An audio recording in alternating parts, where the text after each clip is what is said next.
Welcome to News Today with WDW News Today. I'm Tom Corliss. Here now the news for July 6th, 2020. In a press conference held this afternoon, Governor of Florida Ron DeSantis lauded the procedures and precautions being taken by the Central Florida theme parks that have reopened, like Universal Orlando Resort, or about to reopen, as Walt Disney World will start its cast member previews tomorrow. When asked about the safety of theme park reopenings, DeSantis emphasized the measures in place at the theme parks. Quote, "The theme parks have been doing great. I mean, Universal, if you look at what they're doing, and that's, I think, the lesson. We have to have society function. You can have a society function in a way that keeps people safe. And when you have all the different procedures that they have in place, people are going to be. It's a safe environment. Disney, I have no doubt, is going to be a safe environment. I think that where you start to see the spread is just in social situations where people let their guard down. Usually like a private party or something like that. So that's kind of what we've seen. But I think that the folks that put a premium on safety, that's showing you that, we're able to handle this, have society function. You still want people going to work, but do it in a way that takes some basic precautions.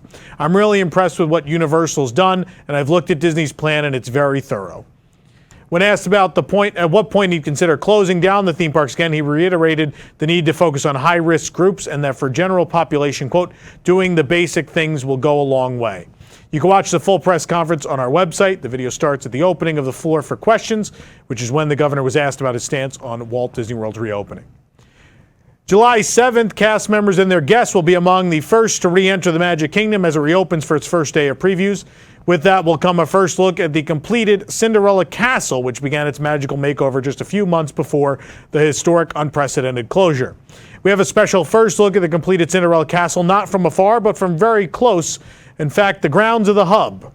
The dark royal blue turrets are now topped with freshly gilded gold spires, and along the center body of the castle is a faint rose gold color, much lighter in these photos than the castles appeared in previous aerial photos. While off to the sides of the frame of the photo, the surrounding towers that bookend the castle stage have also received a coat of royal blue paint. But this is it, folks. There's your finished product, at least mostly finished product, that you'll be seeing in our photos tomorrow and through the AP previews and the reopening in the coming days. An early look from some of the Magic Kingdom cast members who were allowed to take a look at it today. Splitsville Luxury Lanes will be reopening at Disney Springs on July 10th at 4 p.m. with updated health and safety measures like single-use menus and sanitized bowling equipment. That's right, you'll be able to bowl. The location closed with the rest of Disney Springs in mid-March due to the start of the COVID-19 pandemic and has remained closed since. To celebrate the reopening of Walt Disney World, cast members both returning to work or still furloughed can now enjoy a limited-time 50% off discount on merchandise from July 5th to July 31st at Disney-owned and operated retail stores on property. A valid company-issued ID is required, and this discount is valid at open Walt Disney World Resort locations only. During this reopening period, theme parks require a reservation to visit, and cast members can shop at select resorts by showing their company-issue ID at the entrance and mentioning this offer. At Disney Springs, cast members can take advantage of this discount at 10 owned and operated stores, including World of Disney, Star Wars Galactic Outpost, and Disney Style. Despite being pulled from the official list of restaurants reopening, Oga's Cantina has since been re-added to the list. Reservations are now available for select guests at the popular Space Dive. The recent ban on on-site consumption of alcohol at bars may have also led to the sudden removal of Oga's from the reopening list, but reservations are now available as early as July 15th or the official reopening of Disney's Hollywood Studios. As a reminder, these are only available for select guests, like those who had previously canceled reservations and are not open to the general public just yet. Also reopening Galaxy's Edge are Docking Bay 7, the Milk Stand, and Ronto Roasters. New details are surfacing regarding various logistical components, such as relaxation zones for guests to remove their face masks. With cast members already training for the reopenings, we now have an idea of where those relaxation zones might be located, starting at the Magic Kingdom. While face masks will be strictly enforced throughout the park as a whole and within each land, there will be the following mask-free areas located throughout Magic Kingdom. The Tomorrowland Terrace in, as you might have guessed, Tomorrowland, the Golden Oak Outpost in Frontierland, and Pete's Silly Sideshow in Fantasyland. Within these designated spaces, guests can remove their mask and enjoy some downtime while spaced 10 feet apart from other parties. Do keep in mind that face masks will be strictly enforced everywhere outside of these zones. Guests not wearing the required face mask will be asked to either put one on or leave. Over at Animal Kingdom, they have some zones as well. They're in the Upcountry Landing in Asia, across from Up, a Great Bird Adventure, and Pizza-fari on Discovery Island. Within these designated spaces, again, you can remove those masks. 10 feet of space will be available in these Animal Kingdom zones as well. Throughout the park, a safety spiel will be played continuously to remind guests to wear masks and wash their hands. Similar to Universal Orlando Resort's U-Rest areas, these relaxation zones were initially announced as part of Walt Disney World's reopening proposal. Relaxation zones are expected to be available in every park. We just don't know where they'll be at Epcot or Hollywood Studios just yet. Introduced at the start of 2019, new Walt Disney World reusable shopping bags in a variety of themed designs were rolled out to retail locations at all the parks, as well as the resorts in Disney Springs, to promote an eco-friendly alternative to plastic bags, as well as an inexpensive souvenir.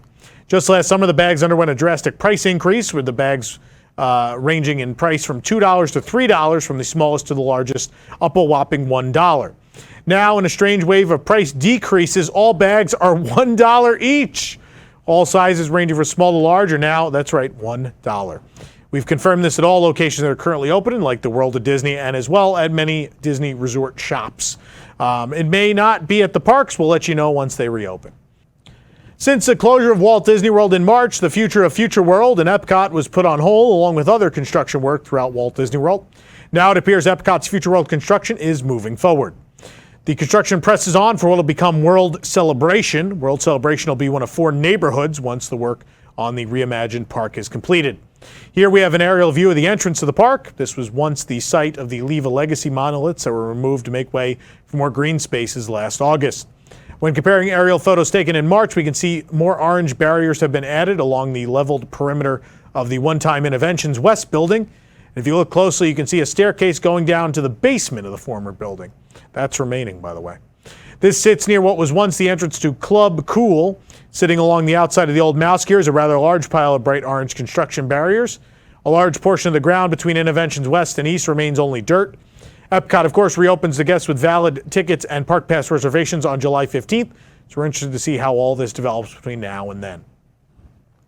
One thing that Chef Art Smith's Homecoming is known for is the on-tap moonshine, and now the restaurant has come up with an even easier way for guests to enjoy with a 32-ounce jug of take-home moonshine.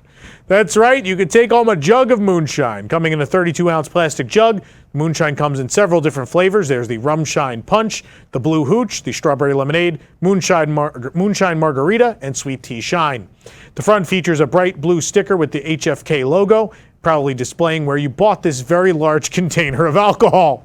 Be warned, purchasing this take-home moonshine will set you back $42, but it's a great way to bring home the drink from Disney Springs without having to actually be out and about near people. You could also bring it back to the restaurant for special refill pricing. Thinking of canceling your vacation because you weren't able to book a theme park reservation? Well, it seems Walt Disney World has added additional slots on days that were previously full for Walt Disney World Resort guests, so that more guests will be able to visit. Looking at the availability calendar for Disney Resort guests in July, dates that were previously full were July 15th, 17th, and 18th. Each of those dates is now showing availability for every theme park. Of course, July 15th is a big day, as all 4 parks will be officially reopening to the public that day. At the moment, only additional availability has been added for Disney Resort guests, and there's been no changes to the theme park tickets, guest, or annual pass holder calendars. If that changes, we'll let you know. If you're a Walt Disney World annual pass holder on the monthly payment plan that's just been hit with 4 months worth of payments on your credit card, you aren't alone. In fact, a number of pass holders were bewildered at the sight of hundreds of dollars being charged to their accounts after months of inactivity. Payments are slated to resume on the pass holders' regularly scheduled payment dates once the parks reopen. However, the earliest official park reopening date is still July 11th, which is still a few days away. With pass holders struggling to get answers on support lines, there's still no direct response on why these payments were being processed early, at least at that time. Guest services cast members over the phone called it a computer glitch, stating that refunds will be actively processed. And Walt Disney World released an official statement moments later, quote, "Pass holders on the monthly payment program were incorrectly charged. We are in the process of reversing these charges and apologize for the inconvenience this caused." Checking in with our WDWNT staffers, it appears the refunds started to go back into their accounts, allowing everyone a giant sigh of relief. However, it doesn't seem that this has occurred for everyone just yet, so you may want to keep checking with Disney if it hasn't. We also observed many guests lined up outside of the Welcome Center, guest relations at Disney Springs, but they were telling them that they could do nothing at that location. Our friend BioReconstruct on Twitter has taken to the skies over Walt Disney World property and is giving us a first look at the temperature screening tents installed at the parks ahead of their reopening.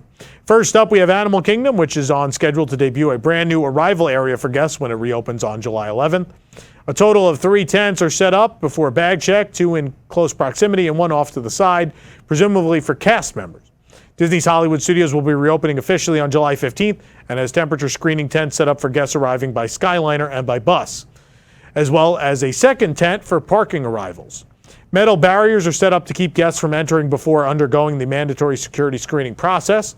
We have an aerial view of the current state of Magic Kingdom's entrance plaza as well, which is still undergoing improvements after work came to a standstill during the closures. In this photo, we see that the first temperature screening tent is set up in the vicinity, which is set up for guests arriving by bus and from resorts.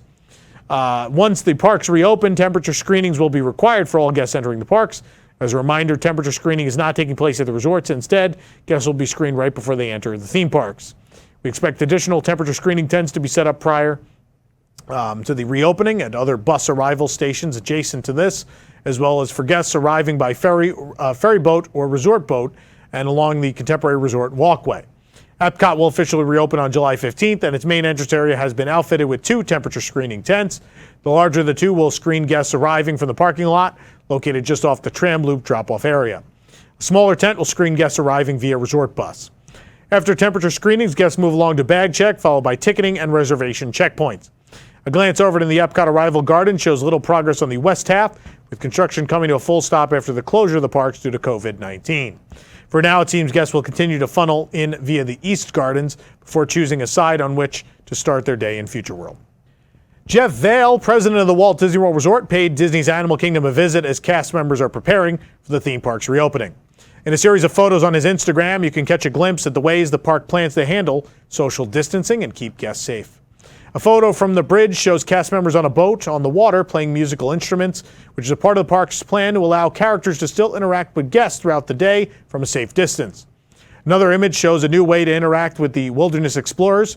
Have no fear, you'll still be able to earn your badges and become a senior Wilderness Explorer just from a safe distance. We hope all you Splash Mountain fans were able to get your hands on the made and art-on-demand goods these past few weeks at Disney Springs, because the items themed to the attraction have been discontinued on the digital printing services after the announcement of the retheming of the ride to Princess and the Frog.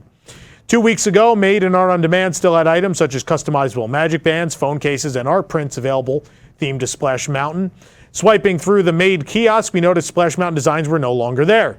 Cast member confirmed that all Splash Mountain designs had been since pulled from the system. At the Art of Disney, we were able to find sketches of Brer Rabbit, Brer Fox, and Brer Bear by Disney artist Monica Willis.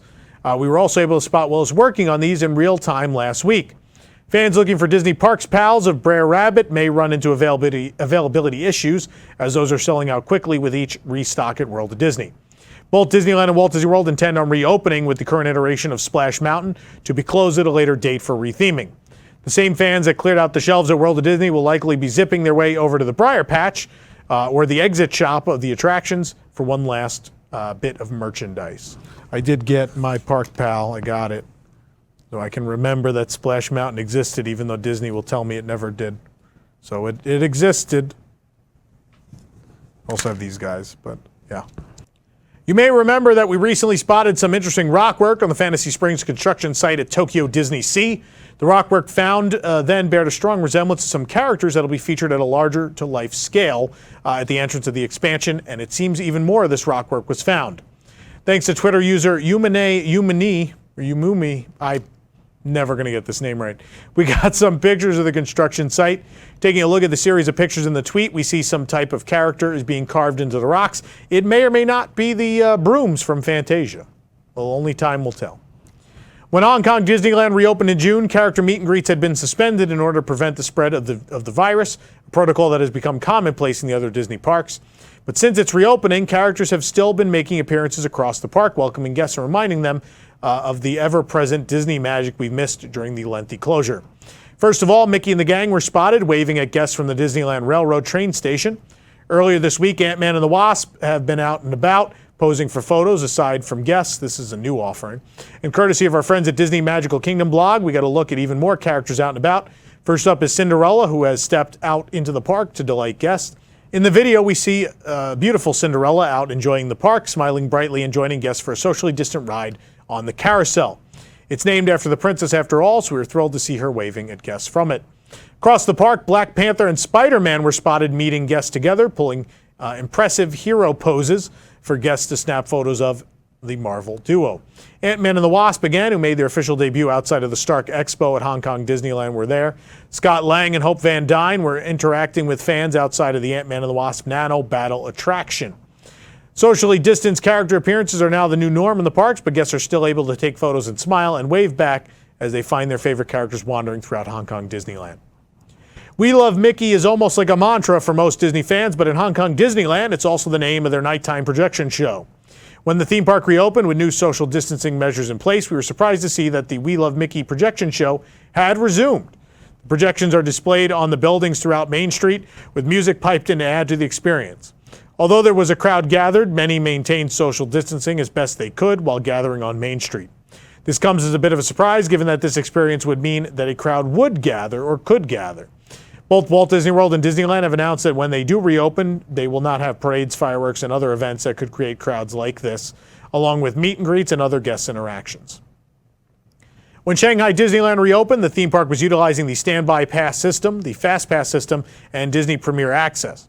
Disney Premier Access is a paid Fast Pass reservation system. However, it seems Shanghai Disneyland has quietly removed the Fast Pass option from the park. Friend of the site, Angelique, I'm going to butcher this. I'm never good with these Twitter names. I think it's Angelique Magique. I hope that's right, Angelique. I'm sorry. On Instagram, has given us permission to share her story and the screenshots you're going to see now from her recent visit to the park, where she documented the updated queue system in her stories. Walking up the queue of Tron Light Cycle Power Run was when she noticed that the Fast Pass option was gone, with just the standby queue and Disney Premier Access options available. She was nice enough to go through the Shanghai Disneyland app for us, showing the different prices and sets for the Disney Premier Access Pass. This was offered before the closure, by the way. I actually tried this out when I was there. You could buy individuals or these packages. The My Plans section of the app is where you'll find these Premier Access passes. There are several different options and sets, along with different combinations of rides available in each set. The sets of 3 attractions are $180 per person, or roughly $25.47 in U.S. dollars. 6 attractions is $330 or $46.70 U.S., and 8 is $440 or $62.27 in U.S. dollars. There are different categories, such as a family set and adventure set, so there could be plenty of options to fit your family's needs. If you love Wishables, you're going to love this new mystery bag of Wishables pins. Like most mystery pin sets, the pack contains 5 out of 16 possible designs. The collection includes 2 pins each from 8 different Wishable sets. There's Buzz and an alien, Winnie the Pooh and Tigger, Ariel and Flounder, and more. Maybe the most exciting pins are Brer Rabbit and Brer Fox. Splash Mountain merchandise has been flying off the shelves, as we told you earlier, since the attraction is set to close. The back of the pin bag features check boxes under each pin, giving you an easy way to track what you still need. Although graduation ceremonies have been changed this year and Father's Day has already passed, you can still pick up celebratory magic bands for these important days, as well as new Monsters University and the Lion King magic bands. The Graduation 2020 magic band is priced at $34.99. This 2020 graduation band is a limited edition of 1,000 and features Knows More from the search engine used in Ralph Breaks the Internet. The Finding Nemo Father's Day magic band is priced at $34.99.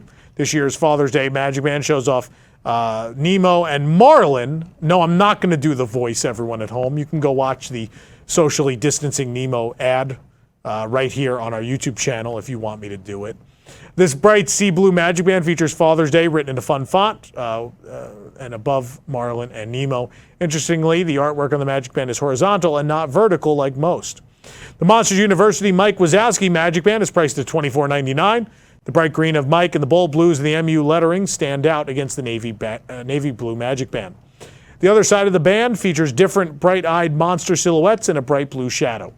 Disney's Animal Kingdom Timon and Pumbaa magic band is $24.99. If the Festival of the Lion King is your favorite part of going to the park, you'll want to pick up this bright red festive magic band. Timon and Pumbaa are featured happily enjoying themselves on one side. The other side depicts various animals and the Tree of Life in a fun art style that's reminiscent of the style you'll find throughout the park. We found these magic bands at Disney's Pin Traders at Disney Springs. If you're looking for the Monsters University or Lion King magic bands, you can find them also on Shop Disney, along with other limited edition magic bands. The Coca-Cola store at Disney Springs has added a new group of Tervis tumblers to their collection. There are 7 fun new mugs, so let's take a look. All the mugs feature the classic Mickey head silhouette and the Coca-Cola logo. There are 2 versions of each mug style and size, one with a red Coca-Cola logo and one with a black Coca-Cola logo. Prices range from $29.95 to $39.95. There is now a Forky-themed Loungefly mini backpack. Oh boy. This new Loungefly features a Forky on a blue backpack base for $80. The cutest thing about this bag, though, those are real working googly eyes. Amazing. So as you bop around the Disney parks, his eyes will wobble with you. Once you unzip the Loungefly, you're then greeted with a fully lined interior designed with a Forky text and Forky silhouette patterned across a red background. The second piece of Toy Story merchandise we found was a brand new Alex and Ani bangle for $49.99. This bracelet is themed to Andy's favorite restaurant, Pizza Planet, home of the Little Green Men, one of whom is featured here alongside charms of the Pizza Planet logo and the planet Saturn. This silver-coated bracelet is expandable in order to provide a perfect fit, and much like the Loungefly was created specifically for the Walt Disney World and Disneyland resorts. For more information on these stories and more, head on over to WDWNT.com. If you're enjoying the show, be sure to like this video, subscribe to WDW News Today on YouTube for more great content, and click the bell for notifications. Also, make sure to hit select all notifications so you never miss an episode of News Today with WDW News Today. For the worldwide leader in Disney Parks news, this is Tom Corliss saying enjoy the rest of your today and have a great, big, beautiful tomorrow. Dreamfinders is WDW News Today's podcast all about the creative culture surrounding Disney parks.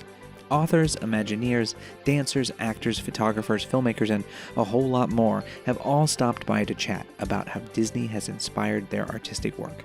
But I still remember sitting in conference tables and looking across at Michael and Jeffrey Katzenberg and this sort of little 6-year-old inside of me going, what in heaven's name is going on here?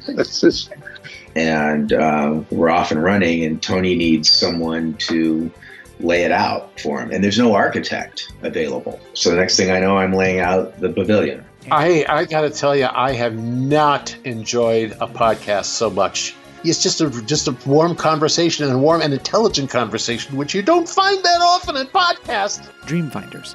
Episodes drop every other Tuesday on Apple Podcasts, Spotify, or your favorite podcatcher.